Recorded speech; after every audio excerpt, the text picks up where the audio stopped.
Did you know that if you recorded a clip of complete silence, then put it into a sampler, slice a tiny piece of it, add a ton of gain and reverb, you literally made a synth out of nothing. I have 46 more music production tips in this video, and I'm positive there's gonna be at least a few that you've never heard of. Let's go. To make your MIDI piano sound more realistic, don't play all the notes exactly at the same time. Slightly offset the timing of each note, especially in chords, and also increase the velocity on the lower, the bass notes to emulate the natural dynamics of a real pianist. Incorporating Foley, like random voices, footsteps, or even the sound of clinking glasses in a bar, can instantly give your melodies and your beats a unique texture. Foley sounds and ambience can make your music sound a lot more natural, and can add an unexpected human element that just gives more character to the sounds. By the way, these tips are very useful, but if you want more in-depth music education in a collaborative environment and for really cheap, literally this week I launched my brand new music academy called Better Music. We started accepting students not even a week ago, and we already have a ton of people in there learning, collaborating, getting feedback directly from me, and building friendships connected by our shared love for music and music production. Here's what some of them have said so far. If you want to know more about it, scan the QR code right here or click the link at the top of the description. We're only accepting students for a few more days right now, so don't sit on it for too long. And if you're watching this in the future, you can click the same link and sign up for the waitlist so you can be the first one to be notified when we have more slots open up. What's the next tip? If your 808s aren't hitting as hard as you want, it could be because they're not in the right key. Every 808 sample resonates the best in a specific range of notes, so try shifting the key of your 808 up and down until you find that sweet spot where it's loud, present, and boomy. One of the best ways to learn how to arrange your tracks is around an acapella of a song that kinda sounds similar to the one that you're making. Download the acapella and shape your beat around the vocals, focusing on where the transitions, the drops, and the builds naturally fall. Once you're happy with the arrangement, just remove the acapella and you have a pretty solid structure to get started. If your 808 or bass sounds are not cutting through on small speakers like phones, try adding a little bit of saturation. This introduces harmonic content in sort of the mid-high range, which is exactly where smaller speakers can play the best. So adding a little bit of saturation to your bass sounds can help the low end come through even on small phone speakers. If your mix is not sounding as loud as you would like it to, the answer is almost never to turn up the volume. Instead, try using EQ to remove frequencies that don't need to be there. By carving out unnecessary low end or muddy mid-range, you can actually free up space for the instruments to be perceived as louder. If your chord progressions are feeling a little bit stale, a quick way to spice them up is to invert the chords. Take one or two notes from the chords that you have and move them an octave up or an octave down.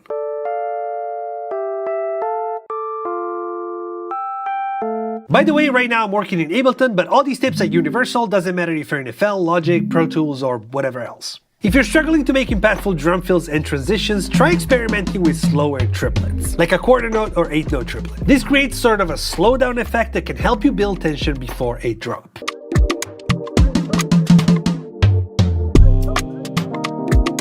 If you're just starting out and you're not happy with how your tracks are sounding, the answer is not to buy new plugins. Wait. Focus on mastering the basics with the stock plugins that you already have built into your DAW, and once you've learned and kind of mastered the fundamentals, then you'll really know what's missing, and that's when you can actually upgrade and invest some money. If you're a beginner, I'm sorry to tell you this, but expensive plugins are not gonna make your music good. You just have to practice a little bit more. One of the quickest ways to design sounds that are more interesting is layering. Take two different sounds, whether it's two synths or two drum hits, stack them together, and process them with a few effects. Layering lets you combine the quality of each of the sounds, creating something that's fuller and a lot more unique sounding than just a single sample. Always save your presets. Every time you stumble on a cool sound, a chord progression, effect chain, immediately save it as a preset. This will save you from having to recreate it again later, and also, if you don't save it, chances are you're just gonna forget it. Over time, you'll build a library of go-to effect chains and sounds that can help you go a lot faster and just kind of get your ideas down in a much better way. When it comes to drops, you don't always have to add more sounds during the drop. If you want your drop to feel massive and epic, then yes, add more layers to create like a wall of sound. But if you're going for that like dirty, stank face type of drop, chances are you might want to actually remove elements instead of adding more. Removing sounds creates space and allows the drums and the bass to really hit you way harder. If you're struggling to come up with catchy lead melodies, try using your voice instead of your DAW. Sing or hum the melody that you have in mind, and then reproduce it with an instrument. Using your voice ensures that the melody is singable, making it more likely to actually stick with the listener. To add variation to your bass lines without making them overly complex, try using octaves and fifths. The octave is 12 semitones up, and the fifth is 7 semitones up. And then a quick trick to make your bassline sound more fluid and connected is to use walk-ups or walk-downs.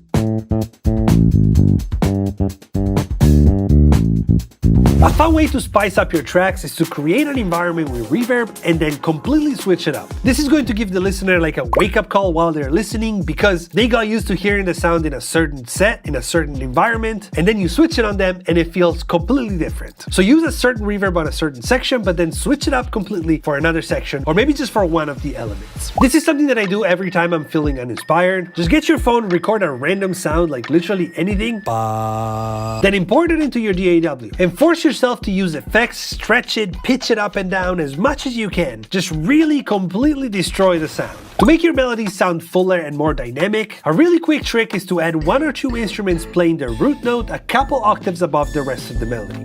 This instantly adds size and fills up your melody and just makes it pop out of the mix way better.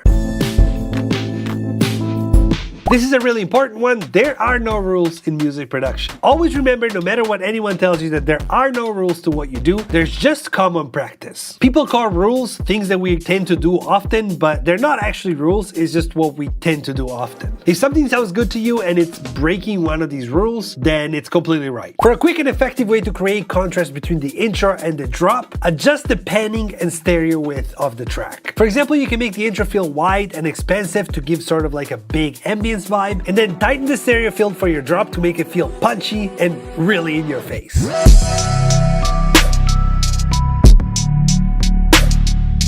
If you find yourself adding the same elements to every single one of your projects, maybe it's a specific effect or maybe it's like EQs on all your tracks, add them to your default DAW template. This saves you time and keeps your workflow consistent so you can stay focused on what you're actually trying to do instead of setting up the session every single time. And another really underrated workflow tip is to learn your shortcuts. It's not just about going faster because who cares, you can go slow, it's not a problem. It's more about not interrupting your creative process. The last thing you want to do when you're focused on your track and it's kind of starting to come together is having to stop to go on Google to search how to split a track in two in Ableton because you don't remember the combination. That's the quickest way to completely lose inspiration. Don't sit on a project for too long. Try to get your track to a finished stage, even if it's not 100%, as quickly as you can, in like 1 or 2 sessions. This is because the more you sit on it, the further away you're going to get from the original spark of inspiration, from the original idea. When you work quickly, you can capture the idea that you had exactly the way you wanted it, with the right energy and the right feel, and then slowly over time, you can actually like perfect it. But at least get the idea and the structure down as fast as possible. Try blending field recordings of natural elements like water, wind, grass, scraping. Try layering those to synth electronic sounds. Combining natural like warm sounds to like these very digital sounding things can create this really unique texture that just sounds really grounded but also really futuristic. I don't know, it's really cool.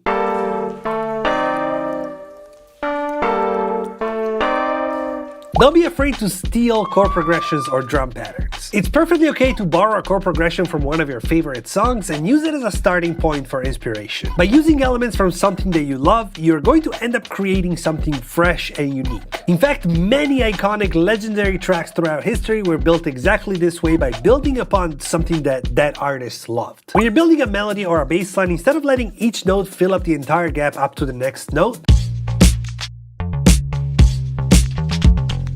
be very specific and deliberate with how long these notes last. Changing note lengths can drastically change the vibe of your groove, making it feel tighter or looser, and instantly adding more rhythm and groove to your music.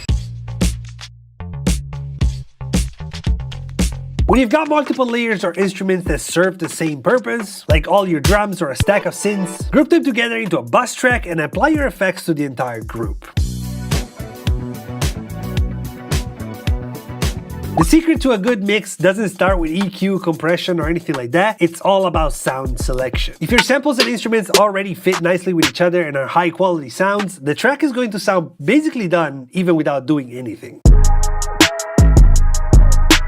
A vocoder is one of the fastest ways to turn a boring vocal sound into something really cool and unique. Vocoder is one of the fastest ways to turn a boring vocal sound into something really cool. There's a lot that you can do with this, but it's a really quick way to create some unique sounds. We all know that reversing a melody makes it sound cooler. But there's something I like to do even more. Take your melody sample and try slicing it up at key points. For example, when the chords are changing or in certain parts of the melody. Then take all those little chops, those smaller sections, and reverse them one by one, but keeping them in the same order. This way you're going to maintain the original flow and sort of structure of the original melody, but you're going to add the cool, unique sound of reversing it with a really different twist. If your chords are starting to feel flat or static, an LFO is the quickest way to get them to sound interesting again. A great tool for this is Shaperbox, where you can basically add LFO for a bunch of different parameters like volume, filter, panning. Just draw some random curves, run them through your sound, and try to find some unique, cool pattern. One of the simplest but most effective ways to sound design is microsampling. Take any piece of audio, it could literally be anything, even random noise, put it into a sampler and chop it down to like a really small little sliver of sound. Just a few milliseconds. Now you have this brand new sound that you can play as an instrument, build chords, melodies, wherever you want, and you can adjust the little brackets on the sampler to completely change your sound. It's a really fun way to experiment with sound design.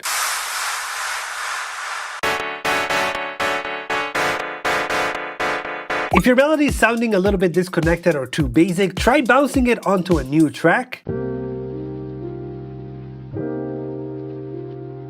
Then slice up each individual chord, reverse some of the chops, and place them in between your original MIDI chords to kind of fill the gaps. This creates an interesting texture that glues the melody together and fills the empty space in a creative way, adding a smoother, more connected feel to all your melodies. Instead of just playing chords or one instrument, let's say the piano, split them up into different instruments. This way the chords are going to sound a lot more interesting because they're divided with different timbres and they're not just one single sound. If you want to take this tip to the next level, you can also go in each of the instruments and turn those little single note lines into more complex melodies.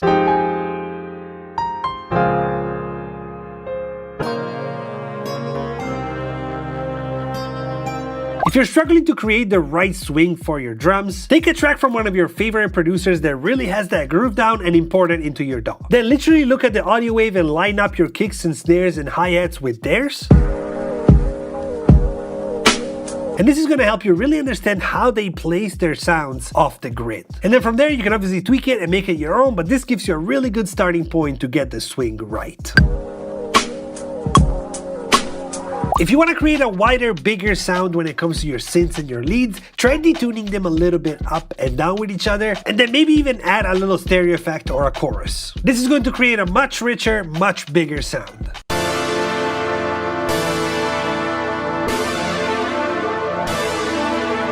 Adding ghost notes to your drum grooves is one of the main things that you can do to give life to your drums. Ghost notes are just softer hits placed in between your main kick and snares.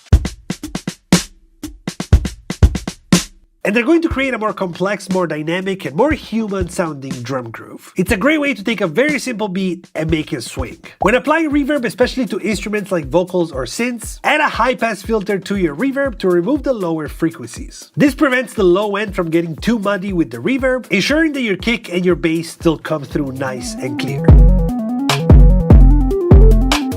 The most common use for sidechain compression is on the bass and the kick drum. But one of the most underrated uses of sidechaining is actually on melodies. Something that I really like to do when I want to create a really wavy, almost like old school beat, is to take all of my instruments, all of my percussions, basically the entire beat except for kick drum and bass, and sidechain the whole beat to the kick drum. If your mix is feeling a little bit empty or lacks energy, adding white noise at the bottom can fix that. Just add a low-level white noise layer, either constant or pulsing, to instantly give your track a better atmosphere and energy without having to clutter up the main elements by adding more sounds. You can also automate the white noise level to make it rise and fall during build-ups or breakdowns or drops, just to keep adding movement. I was surprised to learn how many producers don't actually already do this. Whenever you make a melody, any kind of loop, or even like a drum pattern, you should 100% resample it. Chop it up, reverse it, repitch it, stretch it out, add effects. Use your creativity to really push the boundaries of the original melody that you made. Tune your percussions. Just like with melodic instruments, percussive elements that are higher in pitch like toms or congas or things like that, they also have their own pitch and it needs to match the one of your beat. To make your bass lines sound more powerful, try duplicating the track an octave higher. So basically just have the two layers going at the same time, the regular one and an octave higher, and adjust the volume of each so that you're adding a nice cool texture without destroying your low end. So if you take any short sample like a vocal chop or a percussion hit, literally anything, stretch it out as much as you can, like too much, then drench it in reverb and drench it in delay, and you will have created a brand new pad sound with a completely unique approach and a unique texture and sound.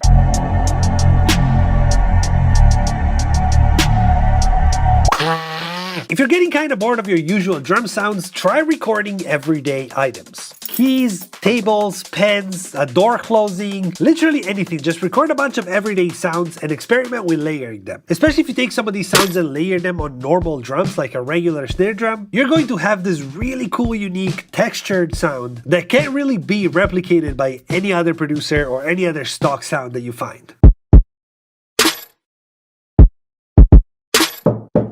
Really underrated technique, once you've built a complex effects chain for one of your sounds, resample the output of just the effects, and then from there you can chop it up, reverse it, manipulate the sound even further, and you can get some of the most interesting sounds, most creative textured sounds by doing this technique.